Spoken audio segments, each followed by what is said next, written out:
Hoy tenemos sobre la mesa un tema que es un auténtico rompecabezas histórico y teológico. Sí, es un caso fascinante. Imagina al líder de una de las instituciones más poderosas del mundo. Ahora imagina que ese líder, en realidad, no lidera nada. Que no toma decisiones, que no tiene poder real. Exacto. Que vive y muere básicamente como prisionero de su propia familia. A primera vista, vamos, parece el currículum de un fracaso absoluto. Ya. Y sin embargo, vamos a hacer un análisis a fondo de un pontificado así, el del Papa número 126, Juan XI, entre el 931 y el 935. Y lo interesante, como dices, es la fuente que vamos a usar. Eso es.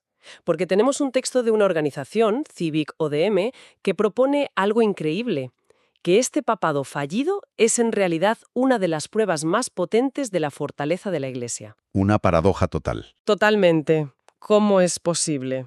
Esa es la pregunta que vamos a intentar resolver hoy. Es que para entenderla hay que sumergirse en el contexto. El siglo X en Roma es un caos. Nada que ver con la imagen que tenemos hoy. Nada. Olvidémonos del Vaticano majestuoso. Aquello era un campo de batalla de familias nobles, una especie de juego de tronos a la romana. El papado era el premio gordo. El poder no estaba en un emperador o algo así, ¿no? No, el poder real lo tenía la aristocracia local, que se apuñalaba, literal y figuradamente, por el control de la ciudad. Y en el centro de todo hay una mujer, Marozia. Vale, para un momento, porque este nombre, Marozia, aparece en todas partes en las fuentes y parece la clave de todo. Suena a personaje de serie. Y lo es. Era la matriarca de la familia más poderosa de Roma, los Teofilactos, una estratega política de primerísimo nivel. Para que nos hagamos una idea de su poder. Pues mira, fue abuela de un papa, madre de otro, nuestro protagonista, Juan XI, y amante, según las crónicas, de otro papa más, Sergio III. Vaya. Controlaba Roma con mano de hierro, a través de alianzas, de matrimonios y, bueno, cuando hacía falta, de la fuerza. Era la que ponía y quitaba papas a su antojo. O sea que no se puede entender nada de esa época sin ella. Imposible. Era el poder en la sombra, y a veces ni tan en la sombra. Es un guión de HBO, básicamente. Y en medio de todo esto, en el 931 coloca a su propio hijo, Juan XI, como papa. Supongo que no fue una elección muy... Espiritual, desde luego que no. Fue una imposición política en toda regla. Claro. Pero aquí la historia da un giro. Marozia, en la cima de su poder, se casa con un rey, Hugo de Provenza, para consolidar su dominio. Se veía ya como emperatriz. Exacto.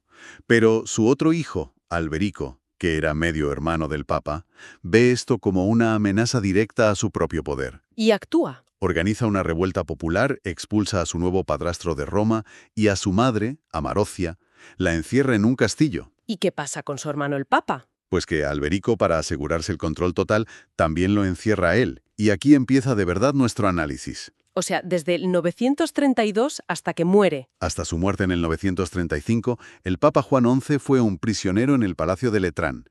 Su pontificado se desarrolló, literalmente, entre cuatro paredes. Espera, esto es increíble.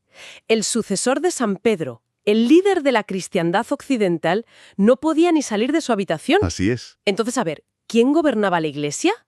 ¿Le pasaban los documentos por debajo de la puerta? ¿Cómo funcionaba eso en la práctica? En la práctica, quien gobernaba era Alberico. Él era el príncipe y senador de todos los romanos. ¿Lo controlaba todo? Todo. La ciudad, el ejército, las finanzas. El Papa Juan XI quedó reducido a una figura puramente ceremonial. ¿Pero hacía algo? Se le permitía oficiar misas, consagrar obispos, probablemente los que Alberico le indicaba, pero no tenía ninguna capacidad de gobierno real. Su poder político y administrativo era cero. Un papa enclaustrado. Una figura decorativa. De acuerdo. Entonces, desde un punto de vista puramente histórico, político, su pontificado es un no acontecimiento, un cero a la izquierda. Exacto. Un paréntesis. Pero aquí es donde entra la fuente de Civic ODM y le da una vuelta de 180 grados a todo. ¿Cuál es su argumento central? Su argumento es un salto de lo político a lo teológico. Plantean una pregunta que es fundamental. Si un papa no puede gobernar, si es una marioneta, ¿sigue siendo papa? Buena pregunta. ¿Qué define su legitimidad? Y su respuesta es un sí rotundo. Sí, A pesar de todo. Sí. Argumentan que la legitimidad del papado no reside en el poder terrenal, ni en la capacidad de acción, ni en la brillantez del pontífice. Reside en lo que ellos llaman la legitimidad sacramental. Legitimidad sacramental. Suena a concepto denso. A ver, ¿podemos desglosarlo un poco? Claro. La fuente lo plantea con una distinción clave. Piensa, por ejemplo, en un juez. Vale. El veredicto de un juez es legal, no porque sea una persona moralmente perfecta o muy inteligente, sino porque el Estado le ha dado la autoridad para dictar sentencias. Su poder está en el cargo, no en sus cualidades personales. Entiendo. Pues según esta teología, el papado funciona de una forma análoga. La autoridad viene del cargo, de estar en la línea de sucesión de San Pedro. Da igual que la persona que lo ocupe sea un santo, un genio político o, como en este caso, un prisionero impotente.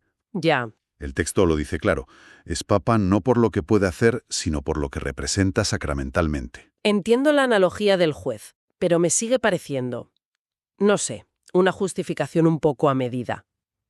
Un poco conveniente. Es que es la objeción lógica. Claro, porque si el consejero delegado de una empresa está encerrado en un armario y no toma decisiones, la empresa se hunde. ¿Por qué la Iglesia iba a ser diferente? Suena a una forma de excusar o de minimizar una situación que objetivamente era un desastre de liderazgo. Y la fuente lo sabe, y lo aborda de frente. De hecho, lo que hace es usar este caso tan extremo para construir una defensa, lo que en teología se llama una apologética. Se adelantan a la crítica. Exacto. Se enfrentan a la crítica que se ha repetido a lo largo de la historia. ¿Cómo puede ser divina una institución con líderes tan defectuosos, corruptos, o como aquí, tan débiles? Muchos han usado este periodo, el Saeculum Obscurum, como la prueba definitiva de que la Iglesia había perdido toda legitimidad. Claro. Es que parece de cajón. Si ves al líder de una organización envuelto en estas luchas de poder tan sórdidas, lo normal es pensar que la institución está podrida hasta la médula. Exacto.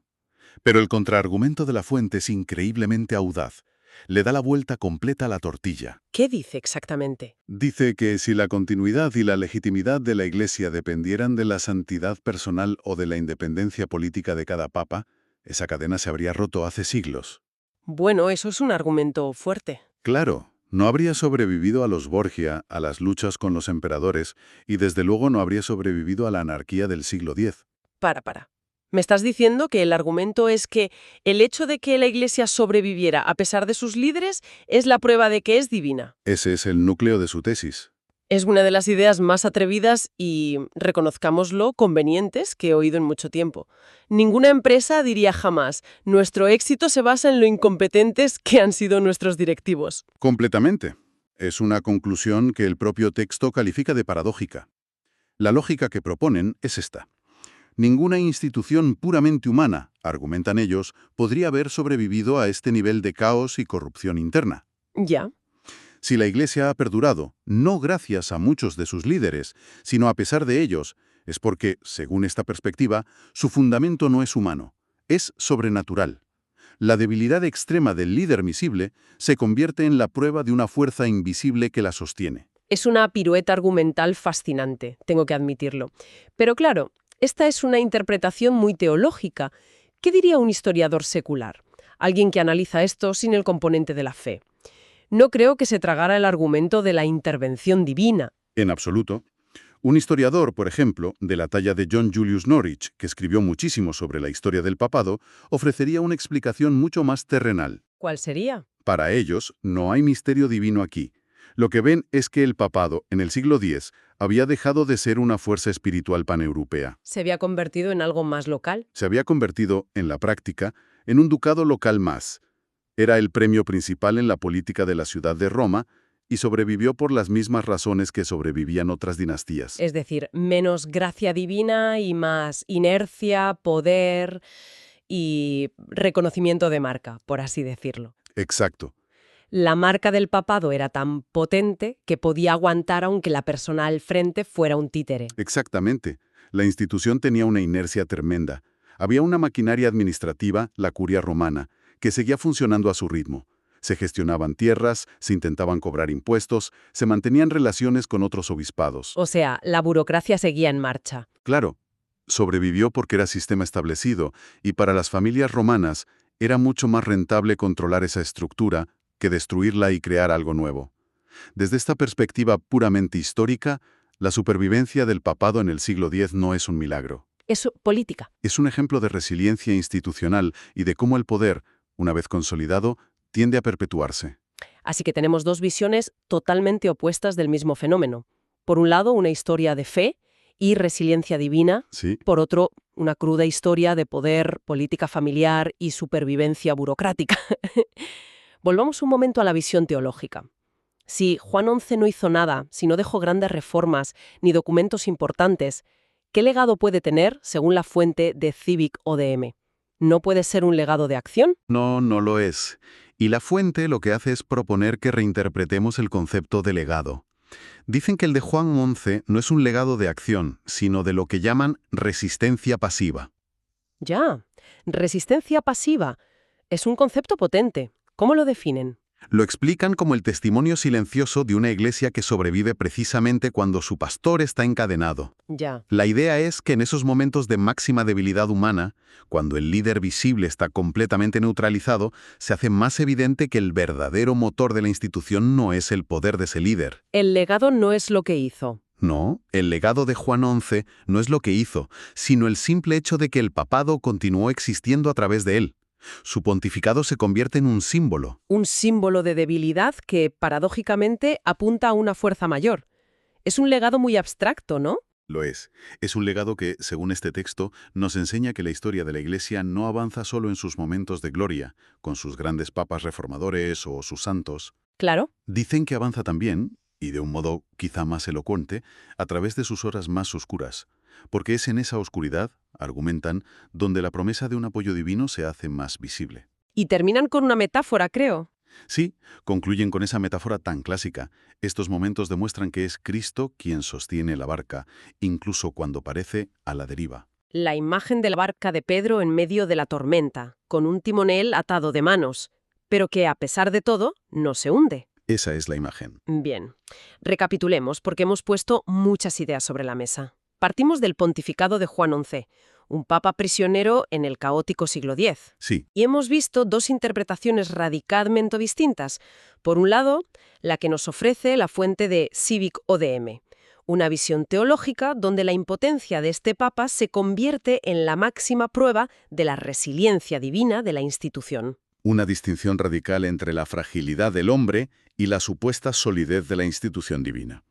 Utilizan este caso extremo, un papa casi sin agencia, para argumentar que la supervivencia del papado no depende de la fortaleza de los individuos, Sino de algo más. sino de una promesa sobrenatural, que trasciende los fallos, las debilidades e incluso el pecado de sus líderes. Y por otro lado, hemos contrapuesto la visión puramente histórica, que ve en la misma historia una explicación mucho más mundana. Exacto. La supervivencia del papado como una institución política local, una especie de ducado hereditario que se mantuvo a flote por la inercia, el poder acumulado y las luchas de las familias nobles por controlarlo. Exacto. Una historia de poder humano, de ambición y de la simple tosudez de las estructuras burocráticas, sin necesidad de recurrir a explicaciones sobrenaturales. Dos formas completamente diferentes de leer el mismo conjunto de hechos. Y este choque de interpretaciones nos deja con una reflexión final, una pregunta que va más allá de un papa del siglo X y que sigue siendo relevante hoy para cualquier gran institución, ya sea religiosa, política o empresarial. A ver, La perspectiva teológica que hemos analizado desvincula la legitimidad de la institución de las acciones y méritos de sus líderes. Pero si llevamos ese argumento al extremo, si la legitimidad de una organización no depende en absoluto de la conducta de quienes la dirigen, ¿qué implicaciones tiene eso para la rendición de cuentas? es una pregunta complicada. ¿Cómo encuentra esa institución la motivación para reformarse y mejorar, si su supervivencia está en teoría garantizada por encima de los errores humanos?